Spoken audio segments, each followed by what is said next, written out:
Kaitseväe juhataja Andrus Merilo on viimastel päevadel korduvalt rõhutanud, et kuna meil kehtib rahuaeg, siis ei olegi võimalik inimesi drooniohu eest kaitsta. Seetõttu tuleb hakata harjuma järjekordse uue normaalsusega ja mõista, et me oleme sõjas, kuigi me sõjas ei ole. Samuti peame arvestama, et olukord, milles me oleme, võib olla lähitulevikus normaalsus.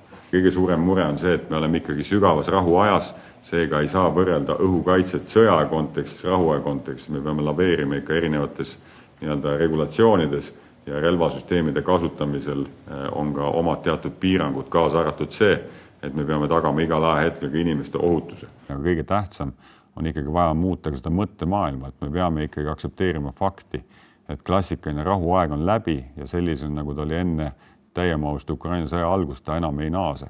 Seega me peame ka oma enda ühiskonna korralduses tegema väga olulisi muutused, kõik need relvasüsteemid, mida me lähiajal hangime, mis meil täna olemas on, oleksid ka igal ajahetkel kasutatavad selliselt, et maksimaalne efektiivsuseks tagatud. Miks nad kasutatavad ei ole?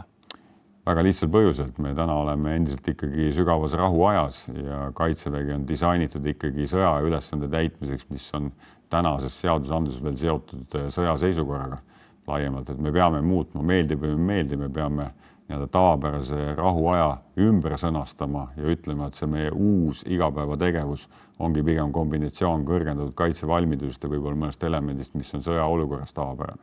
Et see ongi väga lihtne vastus selle. Mis ebamugavused see ühiskonnale laiemalt kaasa toob, kuidas me seda mõju märkame, et rahuaeg on nüüd teistsugune? No seal on üsna märkimisväärne mõjud, kas või see, et selleks, et drooni kõige efektiivselt mõjutada, peab olema meil ka täielik vabadus kasutada ka eravaldusi selleks, et panna oma süsteemid sinna, kus nad on kõige efektiivsemad. Täna nüüd ja praegu ma seda teha ei saa, sellepärast, et me oleme sügavas rahuajas. Aga veel kord, kõige olulisem on ikka ühiskonnana aru saada, et me peame üle minema klassikalisest rahuaja staatusest hoopis teise seisundisse, mis on vaja uuesti lahti defineerida. Vaid tänu toetajatele on mul selle vaimset tervist kahjustava töö kõrvale ikka ka piima võtta. Maksud ei tõuse. Punkt. Nii et kui soovite vaadata täispikka panoptikumi ja ka mammule meelehead valmistada, siis liituge vastupanu liikumisega.